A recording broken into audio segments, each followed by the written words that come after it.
É isso que você merece. A mãe da minha nora, Regina, disse isso sorrindo, depois de jogar o caldo quente no meu rosto. Aconteceu no jantar de aniversário de casamento deles, em frente a 60 convidados. Minha nora, Vanessa, riu.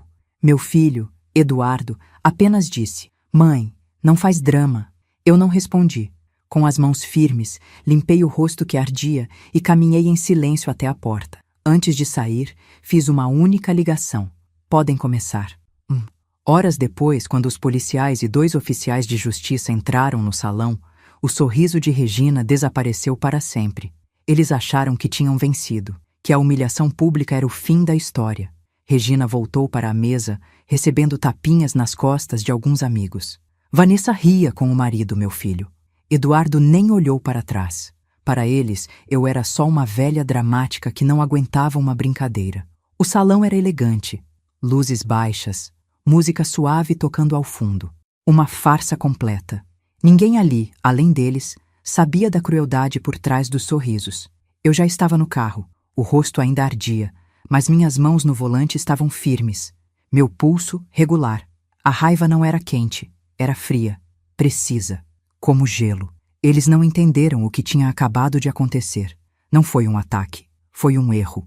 O erro final deles. Eles me deram exatamente o que eu precisava. Uma prova pública.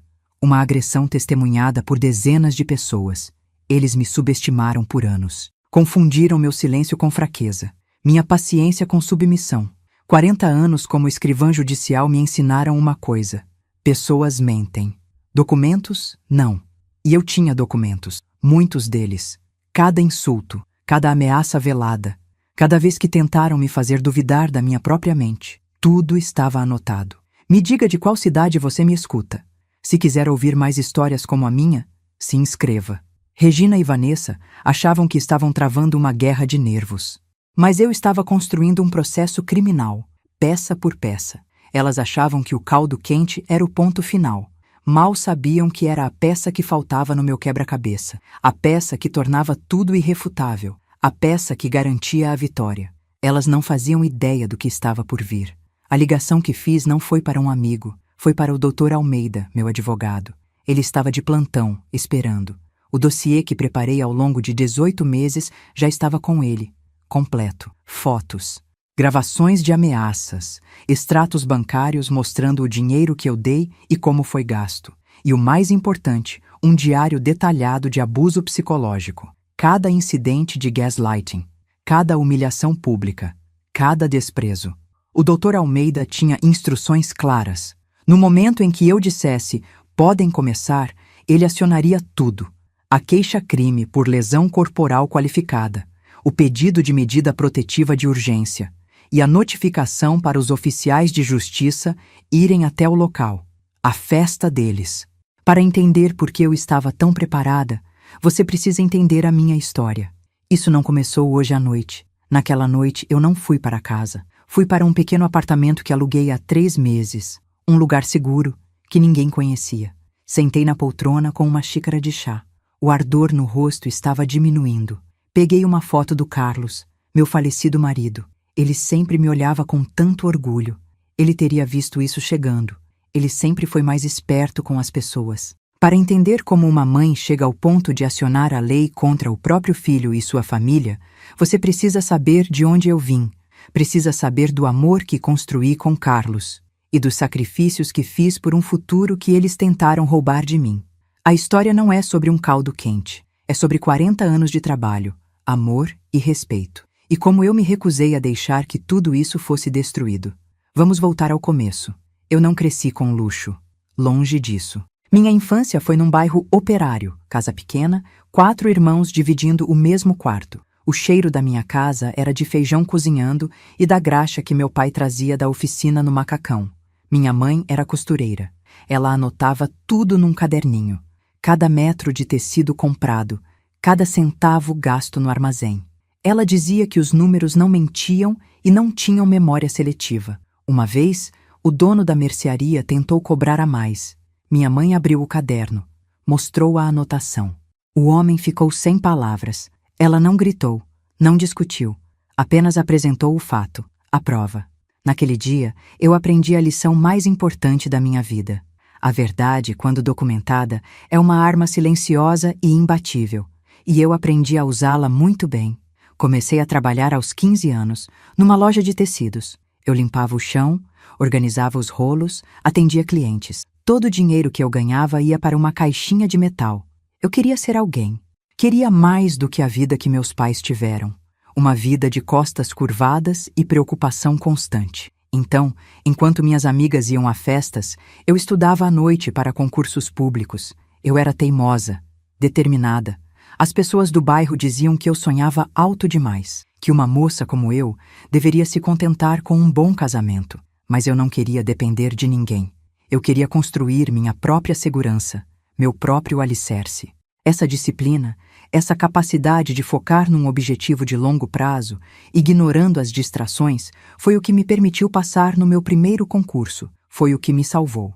Essa origem humilde me ensinou a observar, a ouvir mais do que falar, a entender que as pessoas revelam suas verdadeiras intenções não no que dizem, mas no que fazem repetidamente, nos pequenos gestos, nas entrelinhas. Eu aprendi a ler o não dito, a identificar a inveja por trás de um elogio, a falsidade por trás de um sorriso. Essas habilidades não se aprendem em faculdades. A vida na periferia, onde cada recurso é disputado, é a melhor escola de psicologia que existe. Quando entrei no serviço público, como escrivã, eu já tinha um doutorado em natureza humana.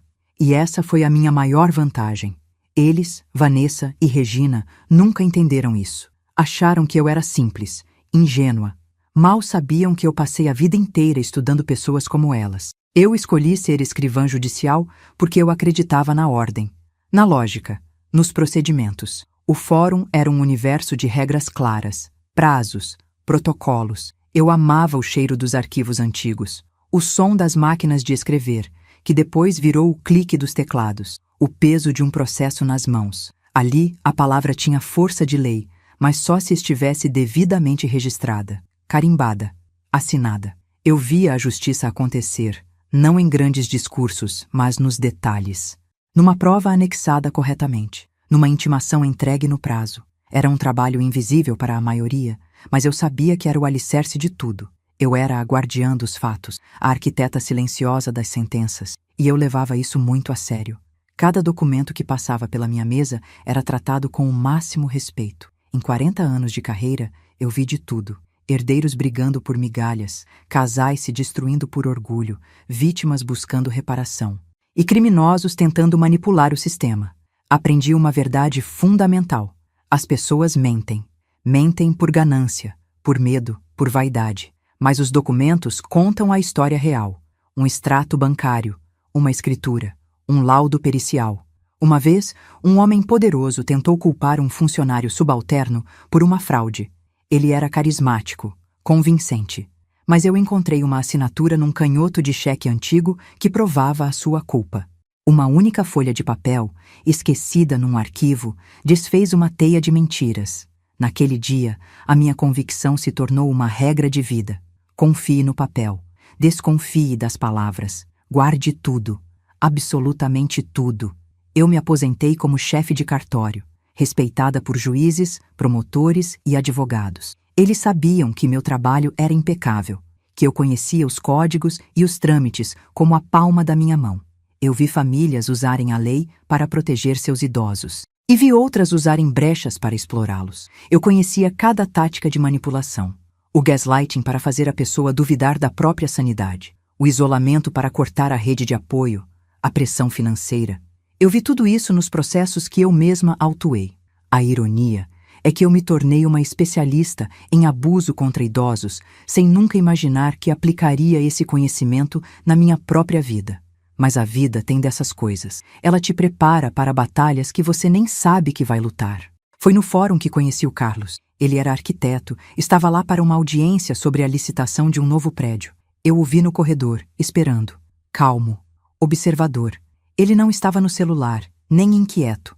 Estava apenas olhando a estrutura do prédio, analisando. Quando o chamei, ele se virou. Senhor Carlos, a audiência vai começar. Ele sorriu. Obrigado. Estava admirando as vigas de sustentação. São mais antigas do que parecem. Pouca gente repara nisso, eu disse. São a parte mais importante, o que impede tudo de desabar. Naquele momento eu soube. Ele era como eu. Ele entendia a importância das fundações, do que não se vê, mas que sustenta todo o resto. Nós conversamos por 10 minutos. Foi o suficiente. Nós começamos a sair. Jantares simples, passeios no parque. Ele me falava sobre projetos, sobre como cada prédio precisava de um plano de contingência, saídas de emergência, sistemas contra incêndio, estruturas à prova de falhas. Eu falava sobre meus casos, sobre como a falta de um documento podia derrubar um processo inteiro. Nós éramos fascinados pela mesma coisa, a importância da preparação, da prevenção, do planejamento. O que nos uniu não foi uma paixão avassaladora, foi um profundo e imediato reconhecimento. Uma sintonia de almas que acreditavam na ordem, na lógica e em construir as coisas para durar. Ele me admirava pela minha precisão. Eu o admirava pela sua visão. Éramos a equipe perfeita. A estrutura e o registro. Nós nos casamos 6 meses depois, numa cerimônia civil só para nós dois. Usamos o dinheiro que gastaríamos numa festa para dar entrada na nossa casa. Foi uma decisão dele, e eu concordei na hora. Uma festa dura uma noite. Uma casa é para a vida toda, ele disse, e ele estava certo. Carlos me ensinou a pensar sempre 3 passos à frente, a antecipar problemas, a ter um plano B, um plano C e um plano D. Eu achava que era um pouco de pessimismo. Hoje, eu vejo que era sabedoria. Ele não estava esperando o pior. Estava garantindo que, se o pior acontecesse, nós estaríamos preparados. Ele construiu nossa vida como construía seus prédios, com uma fundação sólida, materiais de primeira e múltiplas rotas de fuga. Ele estava, sem que eu soubesse, me treinando para sobreviver à sua ausência. Nossa primeira casa era modesta, mas era nossa. Aos fins de semana, ele cuidava das reformas e eu do jardim. A casa se enchia com o cheiro de madeira cortada e de terra molhada. Era uma vida simples, construída com o suor do nosso trabalho. Eu no fórum, ele no escritório de arquitetura. Não tínhamos luxos, mas tínhamos paz. Tínhamos um ao outro. Tínhamos um plano. E essa parceria era a nossa maior riqueza. Lembro-me de vê-lo na varanda, com suas plantas de projetos espalhadas pela mesa, concentrado, desenhando o futuro. E eu, na cozinha, organizando as contas, as garantias, os documentos que provavam que aquele futuro era legalmente nosso. Juntos, nós éramos uma fortaleza. E nada, eu pensava, poderia nos abalar. Quando Eduardo nasceu, nossa vida mudou. O foco se tornou ele. Trabalhamos em dobro para que ele tivesse tudo o que não tivemos, as melhores escolas, cursos de inglês, viagens. Nós o ensinamos sobre responsabilidade, sobre o valor do trabalho. Carlos o levava para as obras, mostrava como as coisas eram construídas do zero. Eu o levava para o meu trabalho, mostrava a importância da ordem e da lei. Nós achávamos que estávamos criando um homem com os nossos valores, um homem que entendesse a importância das fundações, que soubesse que o respeito é a viga mestra de qualquer relação. Hoje, eu vejo que falhamos. Ou talvez ele simplesmente não tenha aprendido a lição. Ele viu o que dávamos, mas não o sacrifício que fazíamos. No dia da minha aposentadoria, após 40 anos de serviço, meus colegas me deram uma festa. O juiz fez um discurso, falou da minha dedicação, da minha integridade, e me entregaram um presente, um pequeno broche de ouro, no formato de uma balança da justiça, delicado, mas forte, símbolo de tudo em que eu acreditava. Carlos estava lá, me olhando com um orgulho que enchia meu peito. Naquela noite, sentados na nossa varanda, ele segurou minha mão. Você fez a diferença, Solange. Sua vida inteira foi dedicada a garantir que as coisas fossem feitas do jeito certo. Eu usei aquele broche todos os dias depois disso. Ele não era apenas uma joia, era um lembrete do meu propósito, da minha fé na ordem, na verdade e na justiça. Uma fé que seria testada da forma mais brutal possível. Carlos se foi há 5 anos, um ataque cardíaco fulminante no seu escritório. Ele estava trabalhando num projeto de uma biblioteca pública. A última coisa que ele desenhou foi a fundação. Não houve aviso, não houve despedida. Num minuto ele estava lá, no outro, não estava mais. O silêncio na casa era ensurdecedor. Eu me lembro de ficar sentada na poltrona dele por horas. O mundo tinha perdido a cor, a ordem, o sentido. Foi a primeira vez na vida que me senti completamente perdida, sem um procedimento a seguir, sem um formulário para preencher. A dor era um caos, mas, mesmo no luto, a voz dele ecoava na minha mente. Prepare-se para o pior, Solange. Tenha sempre um plano. E, como sempre, ele tinha me deixado um. Carlos costumava dizer: papel guarda palavras, pessoas esquecem. Depois que ele se foi, eu entendi a profundidade disso. Ao organizar seus documentos, encontrei tudo meticulosamente preparado para mim. Seguros, investimentos, um testamento claro, até uma pasta com os manuais de todos os eletrodomésticos da casa. Ele tinha planejado a minha sobrevivência nos mínimos detalhes. Ele construiu uma fortaleza financeira e legal ao meu redor para que eu nunca ficasse desamparada. Foi o último projeto dele, a sua obra-prima final. E foi essa preparação, essa lição final dele, que me deu forças para continuar. Eu prometi a ele, em silêncio, que eu honraria seu legado. Eu seria forte, eu seria preparada. E eu nunca, jamais, deixaria que alguém destruísse o que nós construímos juntos. A primeira grande retirada foi para a Faculdade de Direito do Eduardo. 120 mil reais. Tirei de um investimento que Carlos tinha feito para a nossa aposentadoria. Eu não hesitei. Era o sonho do meu filho. Ele se formou, me mandou uma foto de beca. Agradeceu, mas de um jeito vago, como se o dinheiro tivesse surgido do nada. Depois veio o casamento. Vanessa e a mãe dela, Regina, queriam uma festa de revista. 40 mil reais. Eu paguei. Vendi algumas joias que Carlos me deu. Trabalhei como consultora para um escritório de advocacia para completar o valor. No dia da festa, Regina me apresentou a uma amiga como a mãe esforçada do Eduardo. O desprezo já estava ali. Eu apenas não queria ver.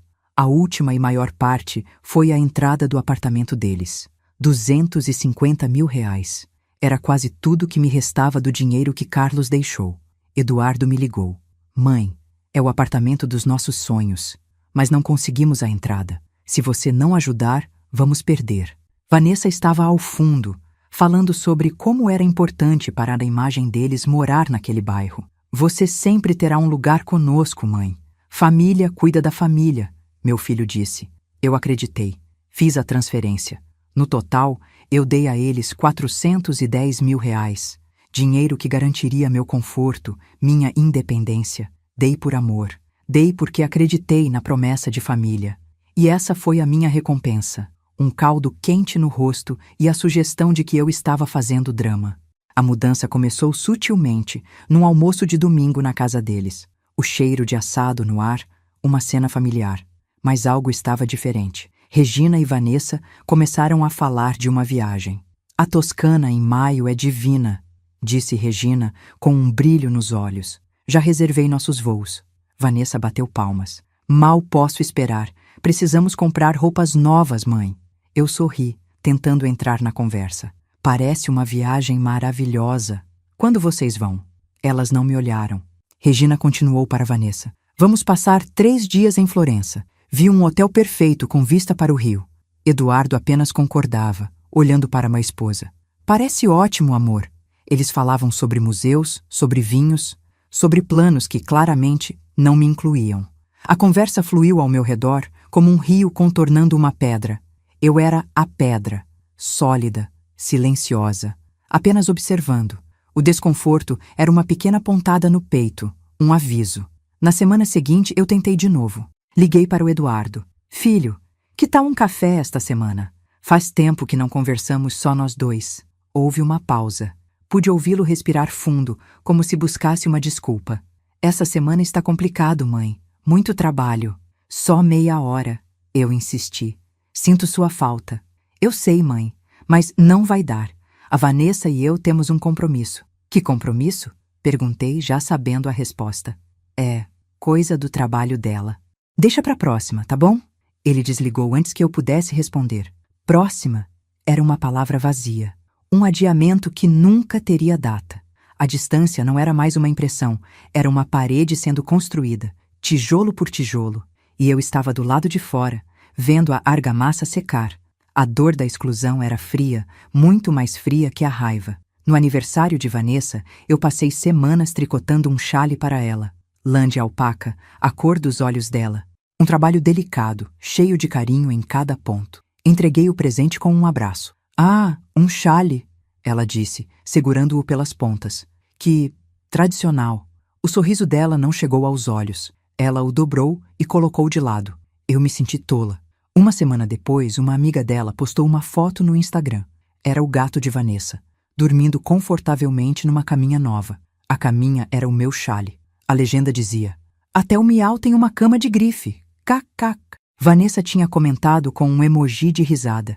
Eu olhei para a tela do celular por um longo tempo. Meus dedos, que passaram horas naquele trabalho, pareciam dormentes. Aquele gesto foi mais cruel que qualquer palavra. Foi um ato de desvalorização calculado. Uma mensagem clara. O meu tempo, o meu esforço, o meu afeto não valiam nada.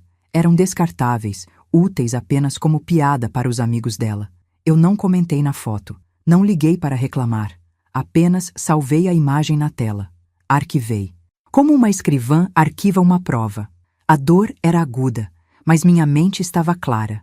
Isso não era um descuido. Era uma declaração. Eu entendi perfeitamente. Eles não me viam mais como família. Eu era um estorvo, uma antiguidade empoeirada. E eles estavam se divertindo com isso. A tristeza deu lugar a um frio na espinha. A humilhação financeira veio num café, meses depois. Eduardo me ligou, a voz tensa. Um investimento que ele fez deu errado. Ele precisava de dinheiro e rápido. "Mãe, eu sei que já pedi muito, mas quanto você precisa, filho?" Eu perguntei, já abrindo o aplicativo do banco no celular. Antes que ele pudesse responder, ouvi a voz de Regina ao fundo. "Eduardo, me dá esse telefone." Ela pegou o aparelho. "Solange, não seja boba. Nós cuidamos disso. Regina, ele é meu filho. Se ele precisa de ajuda..." "Exatamente." Ela me cortou. "Ele é meu genro. E nós temos uma imagem a zelar. Não queremos que as pessoas pensem que ele precisa do dinheiro da aposentadoria da mãe. Fica feio." Eu fiquei em silêncio. O barulho do café ao meu redor pareceu desaparecer. Ela não estava preocupada com ele. Estava preocupada com as aparências. "Nós vamos resolver." Ela continuou, a voz cheia de superioridade. "Não se meta." E desligou. Eu abaixei o telefone. Meu café esfriou na xícara. Ela não tinha apenas me impedido de ajudar meu filho. Ela tinha me humilhado. Me chamou de boba. Me colocou no meu lugar. O lugar de uma velha sem importância, cujo dinheiro era sujo, vergonhoso. Naquele momento, sentada sozinha no café, eu sentia raiva pela primeira vez. Não uma raiva quente, explosiva, mas uma raiva fria, silenciosa. A raiva de quem entende que a batalha não é mais sobre afeto, é sobre poder. E eu estava sendo sistematicamente despojada do meu. Eu paguei a conta, fui para casa e anotei tudo no meu caderno, palavra por palavra. O gaslighting começou com um anel. Uma joia de família que Carlos me deu, que eu prometi a Vanessa quando ela se casasse. Eu nunca entreguei, porque o clima já estava estranho. Um dia, Eduardo ligou. "Mãe, a Vanessa está chateada. Ela perdeu o anel da vovó." Eu gelei. "Que anel, Eduardo?" "O anel que você deu a ela. Ela disse que guardou na caixinha de joias, mas não está lá." "Eu nunca dei o anel para a Vanessa." Eu disse, a voz firme. "Ele está aqui, no meu cofre." Houve uma pausa longa. "Mãe, você tem certeza? A Vanessa lembra claramente de você entregando a ela no dia do casamento. Ela até chorou." "Isso não aconteceu. Eu teria me lembrado." "Mas você tem andado tão esquecida ultimamente? Lembra da semana passada que você esqueceu do nosso jantar?" "Vocês desmarcaram o jantar," eu respondi, sentindo o chão sumir. Ele suspirou, um som de pura frustração. "Mãe, por favor, só procure o anel. A Vanessa está arrasada." A forma como ele falou, a certeza na voz dele, a história detalhada que Vanessa inventou. Por um segundo terrível, eu duvidei de mim mesma. Será que eu tinha entregado e esquecido? Será que minha memória estava falhando? Eu fui até o cofre. Minhas mãos tremiam um pouco. Abri a porta de metal.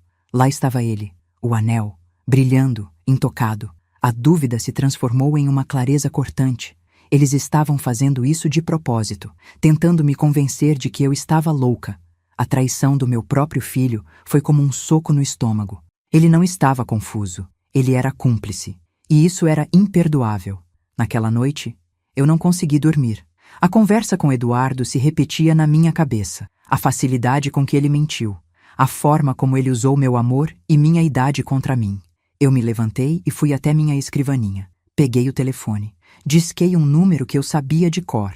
Era Marta, minha amiga de décadas, uma das melhores advogadas de família da cidade. Marta, é a Solange. Desculpe a hora. Solange, aconteceu alguma coisa? A voz dela soou preocupada. Eu respirei fundo. Aconteceu. Está acontecendo há meses e eu preciso de um conselho. Eu contei tudo. A exclusão, o chale, a humilhação no café, o anel. Eu falei por quase 1 hora, sem interrupção.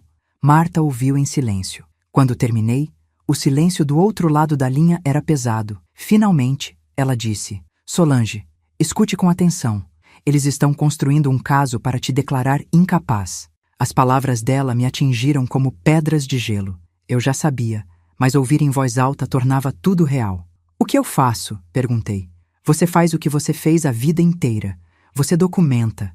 Comece a anotar tudo. Data, hora, palavras exatas. Se puder, grave as conversas. E não assine nada. Absolutamente nada. A partir de agora, você não é mais a mãe deles. Você é uma escrivã preparando um processo.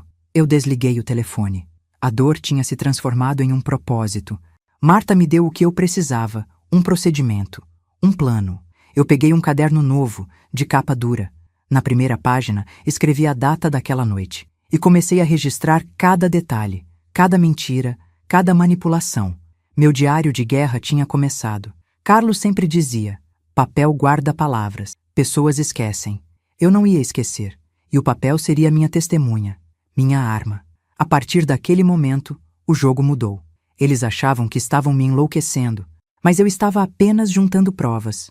O próximo insulto aconteceu no supermercado. Eu estava na fila do caixa quando ouvi a voz de Regina. Ela estava com uma amiga, a poucos metros de mim. Olha, lá está ela, disse Regina, num tom que era uma mistura de pena e desprezo. A mãe do Eduardo. A amiga olhou na minha direção. Ah, sim. Regina se inclinou e sussurrou, alto o suficiente para que eu ouvisse. Uma pessoa simples, coitada. Ela se esforça. Eu não me virei. Continuei olhando para a frente, para os produtos na esteira. Minhas mãos seguravam firmemente o carrinho. Simples, coitada. Era assim que ela me via. Era assim que ela me pintava para o mundo. Uma velhinha digna de pena, que não se encaixava no mundo sofisticado deles. A humilhação foi pública, calculada para me diminuir, para reforçar a narrativa de que eu era frágil, dependente, quase uma criança. Eu paguei minhas compras, guardei tudo nas sacolas. Caminhei em direção à saída, passando por elas como se não as tivesse ouvido. Mantive a cabeça erguida, a coluna reta. Quando cheguei ao carro, minhas mãos estavam firmes, meu pulso regular. A raiva não me consumiu. Ela me focou. Eu peguei meu caderno do porta-luvas, anotei o local, a data, a hora e as palavras exatas. Uma pessoa simples, coitada. Cada insulto era mais um tijolo na fortaleza que eu estava construindo. Eles achavam que estavam me demolindo. Mal sabiam que estavam me dando a munição que eu precisava. A ameaça final veio numa ligação de Vanessa. Eu tinha me recusado a assinar uns documentos que ela me enviou, que dariam a ela acesso às minhas contas bancárias. Mãe, você está sendo muito difícil, ela disse, a voz irritada. Eu não vou assinar, Vanessa. Já disse. Você não entende, não é? Nós estamos tentando te ajudar. Você não tem mais condições de cuidar das suas coisas. Minhas condições estão ótimas, eu respondi. Calma. Foi então que o tom dela mudou. Ficou venenoso. Escuta aqui. Se você continuar se metendo, se continuar criando problemas, você vai acabar num asilo. E rápido, um daqueles bem baratos que ninguém visita. Você entendeu? Eu tinha ligado o gravador do celular assim que vi o nome dela na tela. A ameaça ficou registrada. Clara. Inequívoca. Você entendeu? Ela repetiu. Eu entendi perfeitamente. Eu disse. Ótimo. Pense nisso. E desligou. Eu parei a gravação. Salvei o arquivo em 3 lugares diferentes. Na nuvem, num pendrive e o enviei por e-mail para a Marta. Aquela era a prova de ouro. A ameaça direta. A intenção cruel revelada. Eles não estavam mais escondendo. O jogo de manipulação sutil tinha acabado. Agora era uma guerra aberta. E ela tinha acabado de me entregar a arma mais poderosa de todas. Eu senti um calafrio, mas não era de medo. Era de certeza. A certeza de que o fim estava próximo e de que eu estava pronta para ele. 2 semanas depois, o convite chegou. Um cartão elegante com letras douradas. Eduardo e Vanessa me convidavam para o jantar de aniversário de 5 anos de casamento. Seria numa casa de festas chique, traje a rigor. Eu olhei para o cartão. Sabia o que era aquilo. Era uma armadilha, um palco. Eles iam tentar algo na frente de todos. Uma humilhação final, pública, para provar ao mundo que eu era o problema, que eu era instável, que eles eram as vítimas. Eles precisavam de uma cena para finalizar o dossiê deles contra mim. Eu sorri. Eles queriam uma cena? Eu lhes daria uma, mas o roteiro seria meu. Liguei para a Marta. Recebi um convite. Não vá, Solange. Ela disse imediatamente. Eu preciso ir, Marta. É a chance deles. E a minha também. Houve um silêncio. O que você está planejando? Eles vão me dar a prova que falta. A prova física. A prova irrefutável. E eu quero que você esteja de prontidão. Você e sua equipe. Quando eu ligar e disser uma única frase, podem começar, eu quero que você execute tudo o que planejamos. Solange, isso é arriscado. Menos arriscado do que esperar que eles me coloquem num asilo, eu respondi. Esteja de prontidão. Acho que hoje eles me darão exatamente o que eu preciso. Eu desliguei. A decisão tomada. Eu iria para aquela festa, não como vítima, mas como a diretora do ato final. A noite da festa chegou. Eu escolhi um vestido simples, elegante. Prendi meu broche de ouro, o da balança da justiça, na lapela. Era meu amuleto, um lembrete do que estava em jogo. Quando entrei no salão, todos os olhares se voltaram para mim. Vanessa veio me receber, um sorriso falso no rosto. Mãe, que bom que você veio. Regina estava ao lado dela, me olhando de cima a baixo. O desprezo era palpável. Eu apenas sorri de volta. Um sorriso calmo, sereno. Eles me guiaram até a mesa principal. O palco estava montado, os atores em posição, a plateia atenta. Eu me sentei, sentindo o peso do meu broche. Senti o celular no bolso da minha bolsa. Tudo estava pronto. A noite se arrastou com discursos falsos e brindes vazios. Eduardo falou sobre amor e família, sem nunca olhar nos meus olhos. Vanessa ria de piadas que não tinham graça. Regina me observava como um predador. Eu comi pouco. Apenas observei. Anotei mentalmente quem estava lá. Testemunhas. Dezenas delas. Eles achavam que o público os protegia. Mal sabiam que o público era a minha garantia. O garçom começou a servir a sopa. Um caldo quente, cremoso. Regina esperou o garçom se afastar. Pegou sua tigela. Olhou diretamente para mim. Um sorriso cruel se formou em seus lábios. E foi então que ela se levantou. E isso nos leva de volta para onde esta história começou. Para aquele momento. Regina de pé, com a tigela de caldo quente nas mãos. O sorriso no rosto dela. A risada de Vanessa. O silêncio chocado de 60 convidados. E a frase dela, dita com puro veneno, é isso que você merece. Eles achavam que aquele era o checkmate. O golpe final que provaria a minha instabilidade quando eu, inevitavelmente, reagisse com gritos e lágrimas. Eles não poderiam estar mais enganados. Eles não me deram um fim. Eles me deram um começo. O começo da justiça deles. E eu estava prestes a acionar o cronômetro. Depois da ameaça de Vanessa, a dor deu lugar a uma clareza fria. Eu não esperei. Fui para a minha escrivaninha, o lugar onde passei 40 anos da minha vida organizando fatos. Eu não estava mais lidando com uma família. Estava lidando com um caso. Peguei meu diário, a gravação da ameaça, os extratos bancários mostrando os 410 mil reais que eu dei a eles. Cada humilhação, cada mentira, cada ato de gaslighting. Tudo estava ali, anotado com a precisão de uma escrivã. Data, hora, local, palavras exatas. Eu não estava descobrindo a traição deles naquele momento. Eu estava autuando o processo. Eu estava organizando as provas de um crime continuado de abuso de idoso, exploração financeira e coação. O meu dossiê estava quase completo. Faltava apenas uma peça, a prova pública e irrefutável. O dossiê era a minha arma secreta, construída em silêncio por 18 meses. Dividiu-o em seções como um processo judicial. Seção 1. Provas de exploração financeira. Listava cada centavo, com cópias das transferências. Seção 2. Abuso psicológico. O diário detalhado, com mais de 50 incidentes registrados. Seção 3. Coação e ameaças. A gravação da voz de Vanessa era a prova principal. Seção 4. Tentativas de isolar a vítima. E-mails, mensagens, registros de eventos familiares dos quais fui excluída. Eles achavam que estavam construindo um caso para me declarar incapaz. Mas, na verdade, eles estavam fornecendo, dia após dia, as provas para a própria condenação. O plano deles não era apenas roubar meu dinheiro. Era apagar minha identidade, minha sanidade, minha existência. E o meu dossiê provava cada passo desse plano cruel. Eu olhei para a pilha de papéis na minha mesa. Centenas de páginas. A história de uma traição meticulosamente planejada. Minhas mãos estavam perfeitamente firmes. Meu pulso, regular. 40 anos no sistema judicial me ensinaram que a raiva é um combustível ruim. A precisão, a lógica, a prova documental, isso sim é poder. Eles me viam como uma velhinha frágil, emocional, fácil de manipular. Confundiram meu silêncio com fraqueza, minha paciência com passividade. Eles nunca pararam para pensar no que eu fazia da vida. Eu não empurrava papéis, eu construía a base factual sobre a qual juízes decidiam o destino das pessoas. E eu tinha acabado de construir o caso mais importante da minha carreira. Não havia dor, não havia tristeza, apenas a clareza fria e absoluta de um trabalho bem feito. Eu tinha tudo o que precisava para destruí-los legalmente.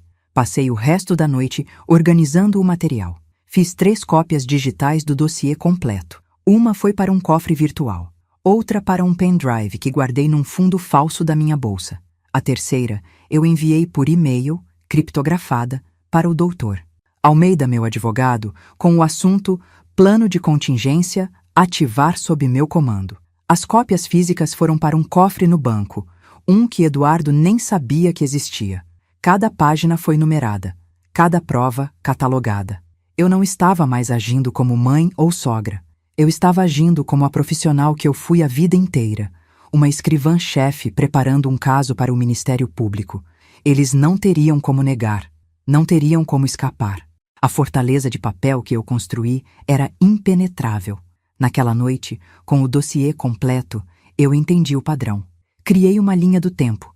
Cada vez que eles me acusavam de confusão ou esquecimento, coincidia com uma grande retirada de dinheiro que eu fazia para eles, ou com uma tentativa deles de obter controle legal sobre meus bens. A viagem para a Europa que eles planejaram na minha frente foi uma semana depois de eu pagar a festa de casamento. O chale que virou cama de gato, dias depois que eu me recusei a dar a eles mais dinheiro para uma reforma. O gaslighting sobre o anel foi quando eles tentaram me fazer assinar uma procuração pela primeira vez. Não era crueldade aleatória, era uma estratégia.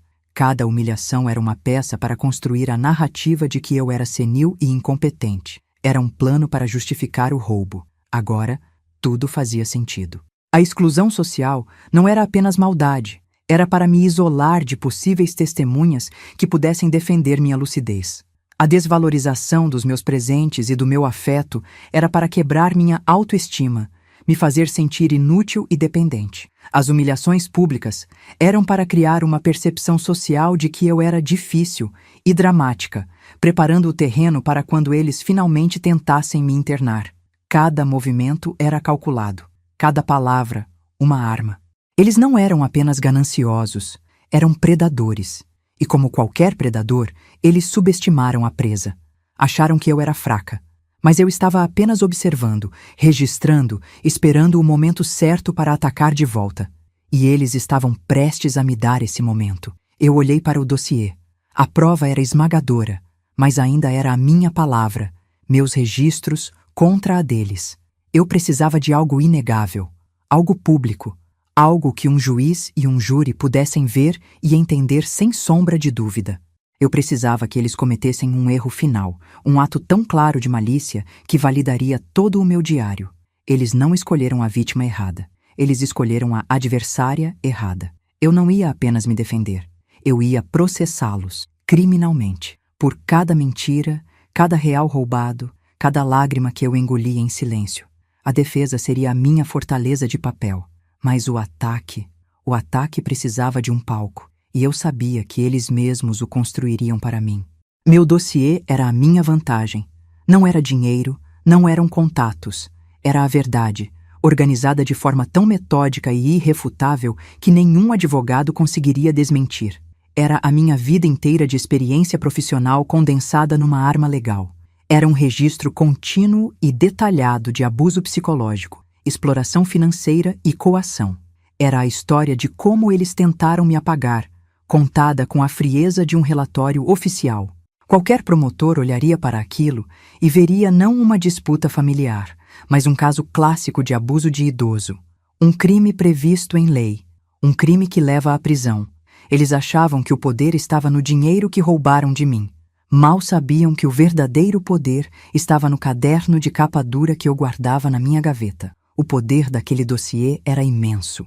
Ele transformava um ato isolado de agressão como o caldo quente no rosto, na culminação de um padrão de abuso. Sem o dossiê, Regina poderia alegar um acidente, um momento de raiva. Com o dossiê, a agressão se tornava a prova final de uma campanha de ódio e ganância. Provava a premeditação, provava a intenção. Mostrava ao juiz que aquele não era o primeiro ato, mas o último e mais desesperado. Carlos costumava dizer: papel guarda palavras, pessoas esquecem. Eu não tinha esquecido de nada. E o papel que eu guardei não deixaria ninguém esquecer. Ele contaria a minha história. Ele exigiria justiça. E ele garantiria a condenação deles. Eu liguei para o Dr. Almeida na manhã seguinte ao receber o convite para a festa. Ele era o advogado que cuidou do inventário do Carlos, um homem em quem eu confiava implicitamente. Dr. Almeida? É a Solange. Solange, bom dia. Aconteceu alguma coisa? Ainda não, mas vai acontecer. Recebi o convite que estávamos esperando. Houve uma pausa. Você tem certeza que quer fazer isso? É arriscado. Tenho. Eles vão me dar a prova que falta, a prova pública. Quero que o senhor e sua equipe estejam de prontidão. Quando eu ligar e disser, podem começar, quero que tudo seja acionado imediatamente. A queixa-crime, a medida protetiva e os oficiais de justiça. Tudo estará pronto. Obrigada, doutor. Solange, se cuide. Não se preocupe, eu disse. Eu sou a pessoa mais preparada nesta sala. Desliguei. O plano estava em movimento. No escritório do Dr. Almeida, dias antes da festa, nós revisamos a estratégia final. Eu apresentei o dossiê completo. Ele passou 2 horas lendo, em silêncio. Quando terminou, ele tirou os óculos e me olhou. Solange, isso é uma das coisas mais cruéis e bem documentadas que eu já vi, ele disse. É o suficiente? Perguntei. É mais que suficiente. Isso não é uma briga de família. É um processo criminal com múltiplas acusações. Fraude, apropriação indébita, coação, abuso de idoso. Ele continuou. A gravação da ameaça de asilo por si só já é gravíssima. O diário contextualiza tudo. A agressão pública que você prevê será o selo final. O que você quer que eu faça? Quero que a justiça seja feita. Sem acordos, sem negociações. Ele assentiu. Então é isso que faremos. O Dr. Almeida me apresentou as opções. Poderíamos entrar com um processo cível, pedindo a devolução do dinheiro e uma indenização por danos morais. Seria mais rápido, mais discreto, ou poderíamos levar o caso para a esfera criminal. A esfera criminal significa polícia, investigação, um possível julgamento público. Significa que Regina e Vanessa podem ser presas. Ele explicou. Eu não hesitei. Elas me ameaçaram com um asilo para roubar o que sobrou. Elas me humilharam e tentaram me destruir psicologicamente. Eu não quero o dinheiro de volta. Eu quero que elas enfrentem as consequências dos seus crimes. Você entende que isso destruirá qualquer laço com seu filho para sempre? Eles destruíram esse laço quando começaram a me tratar como um caixa eletrônico com prazo de validade. Eu respondi. Dr. Almeida, eu quero o processo criminal completo, com todas as acusações possíveis. Ele me olhou por um longo momento. Depois sorriu, um sorriso de respeito. Está bem, Solange. Vamos dar a elas a justiça que merecem. Eu aceitei o convite para a festa. Liguei para Vanessa. Usei um tom de voz cansado, resignado. Eu vou, minha filha. Você está certa. Precisamos manter a família unida. Do outro lado da linha, eu pude quase ouvir o sorriso de vitória dela. Que bom, mãe! Fico tão feliz que você entendeu. Eles acreditaram. Acharam que eu tinha finalmente cedido, que a velha estava derrotada, pronta para se submeter. Nos dias que antecederam a festa, eles me trataram com uma falsa gentileza que era quase sufocante. A armadilha deles estava montada. Eles me queriam lá, vulnerável, na frente de todos os amigos importantes deles, para a humilhação final. Mal sabiam eles que, ao me convidarem para o palco deles, estavam entrando direto na minha armadilha. Enquanto eu fingia cansaço e confusão, o Dr. Almeida trabalhava. A queixa-crime foi redigida, citando cada artigo do Código Penal que eles violaram. O pedido de medida protetiva de urgência foi preparado, detalhando as ameaças e o risco iminente. Ele contatou o plantão judiciário e explicou a situação. Uma agressão premeditada estava prestes a ocorrer contra uma idosa, e ele precisava de uma resposta imediata da lei assim que acontecesse. Ele coordenou com 2 oficiais de justiça para que ficassem de prontidão.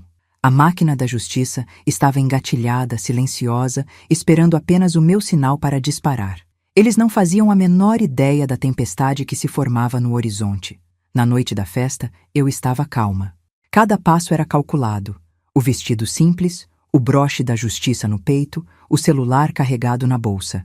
Eu não era uma convidada, eu era uma agente em uma operação. Carlos sempre me ensinou a pensar 3 passos à frente. Naquela noite, eu estava 10 passos à frente. Eles viam uma velhinha chegando para ser humilhada. Eu via um grupo de criminosos prestes a ser pego em flagrante.